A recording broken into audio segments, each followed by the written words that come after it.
Congratulations. ඔයාට job එකක් හම්බුණා නේද? ඒතේ ජොබ් ඔෆර් එක ගන්න කලින් මොනවද කරන්න ඕනේ කියලා දන්නවද?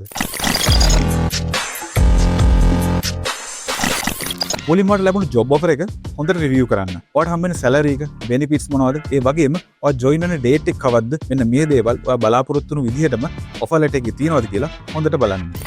මොනවාරි වෙනස්කම් තියෙනවා නම් ඒ ගැන කතා කරන්න දෙපාරක් හිතන්න එපා. ඔයාට අවශ්‍ය වෙන වෙනස්කම් ටික පොලයිට්ලි වගේම කෙලින් කියන්න.